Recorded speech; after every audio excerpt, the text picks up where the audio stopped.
جیسے ہی تیسرا دن آتا ہے تمہاری قبر کی زندگی کا، جب 3 دن گزرتے ہیں تمہاری ناک کے ذریعے سے پیٹ کی چیزیں باہر آنے لگتی ہیں، ناک اور منہ سے نکلنے لگتی ہیں، اور 40 دن تو بہت دور کی بات ہے۔ جسموں کا خیال کرتے ہو، میں تمہیں بتاتا ہوں اس جسم کی حیثیت کیا ہے، یہ جو چمڑی ہے اس کی حیثیت کیا ہے، یہ جو گوشت پوست ہمارے جسموں پر ہے اس کی حیثیت کیا ہے پتہ ہے تمہیں؟ اس کو سجانے کے لیے عورتیں 2 گھنٹہ شیشے کے پاس کھڑے ہو کر میک اپ کرتی رہیں۔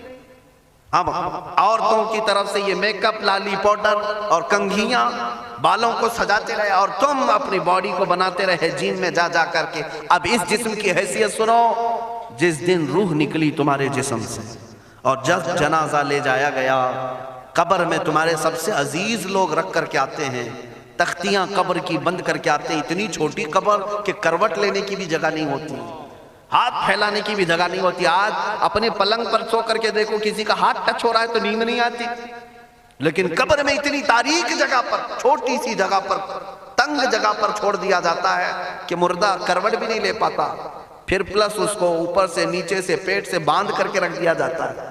تمہیں پتا ہے اب حکماں نے جو لکھا ہے وہ سنو بزرگوں نے، جیسے ہی تیسرا دن آتا ہے تمہاری قبر کی زندگی کا، جب 3 دن گزرتے ہیں تمہاری ناک کے ذریعے سے پیٹ کی چیزیں باہر آنے لگتی ہیں، منہ کے ذریعے سے آنتڑیاں یا جو بھی اندر کا لیکویڈ ہے سب باہر آتا ہے۔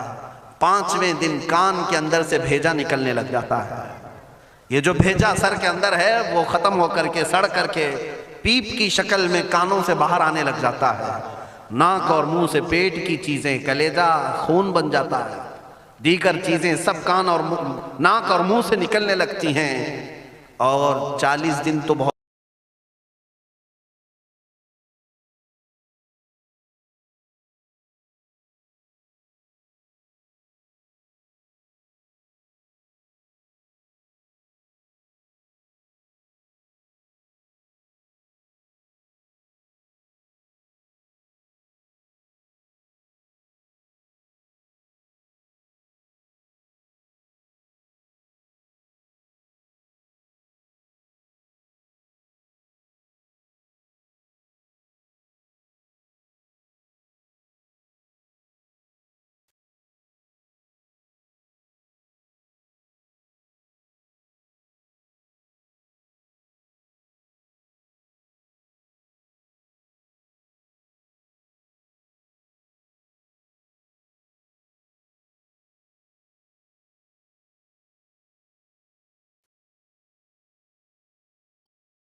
آج زندگی میں جتنا تمہیں چونٹی کاٹنے سے درد ہوتا ہے، مرنے کے بعد یہ درد 10 گنا زیادہ بڑھ جائے گا، تمہیں اور درد ہوگا، اور درد ہوگا۔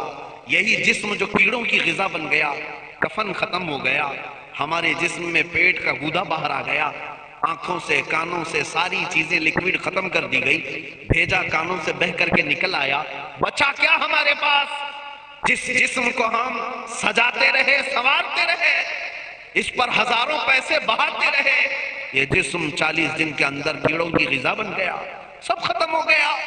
میرے عزیزو، ہر انسان کے جسم کے ساتھ قبر یہی کرتی ہے، قبر دباتی الگ ہے، کیڑوں کا عذاب الگ ہے، بچھوؤں کا عذاب الگ ہے، لیکن یہ سب کے لیے احکام نہیں۔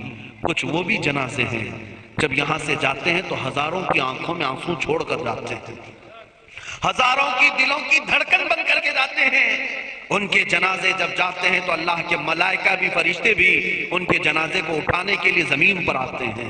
یہ کون لوگ ہیں؟ جو اپنے سینوں میں عشق مصطفیٰ کی شمع روشن کیے ہوئے تھے. جینا چاہتے تو مصطفیٰ کے لیے، مرنا چاہتے تو مصطفیٰ کے لیے. فاضل بریلوی نے کیا خوب کہا، لحد میں عشق عشق رخ شہ کا داغ لے کے چلے، اندھیری رات سنی تھی چراغ لے کے چلے.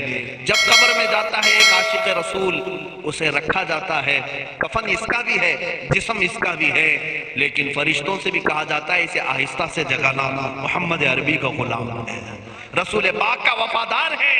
اور کیڑوں کا اس کے جسم کو کھانا تو دور کی بات، فرمایا گیا قیامت تک اس کے کفن کو بھی میلا ہونے نہیں دیا جاتا. نہ تمہاری آنکھ سے، نہ تمہارے ناک سے، نہ تمہارے چہرے سے کوئی گودا باہر آتا ہے، کچھ نہیں میرے عزیزو. جسم تر و تازہ سلامت رکھا جاتا ہے. 1000 سال کیا 10,000 سال گزر جائیں، حوادث زمانہ بھی آئیں، لیکن اس کی قبر میں اس کا جسم سلامت رکھا جاتا ہے. اب تمہارے ہاتھ میں فیصلہ ہے کون سا جسم بنانا چاہتے ہو، وہ جو کیڑوں کی غذا بن جائے، یا وہ جس پر فرشتے بھی اتر کر سلام بھیجیں. میں نے خود میرے مرشد گرامی کے جنازے میں حاضری تھی.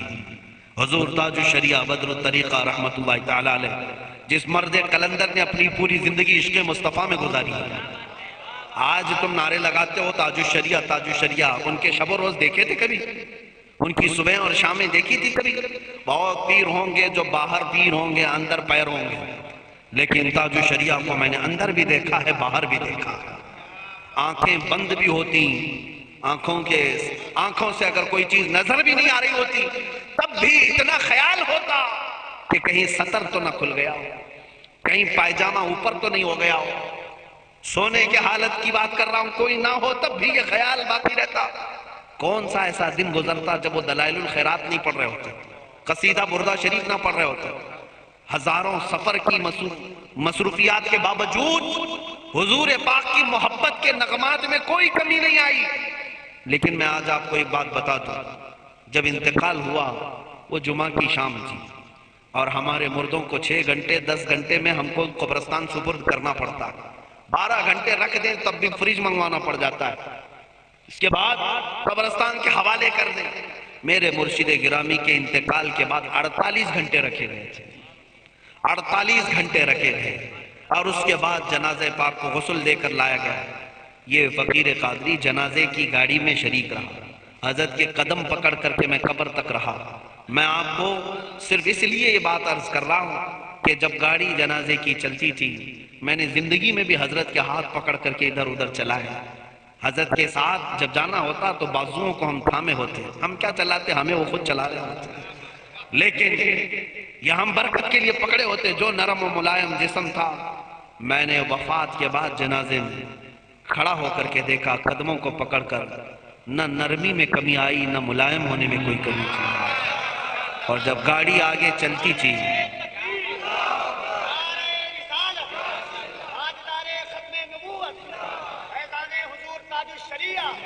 جب آپ گاڑی جنازہ جس پر رکھا ہوا تھا چلتی تھی، تو میرے عزیزو زندگی میں جس طرح جسم نرم ملائم تھا، میں نے دیکھا کہ گاڑی جب اس کے دھڑکے ہوتے تھے ادھر ادھر، تو پیٹ مبارک اور سینے مبارک ویسے ہی ہلتا تھا جیسے کسی زندے کا ہلتا.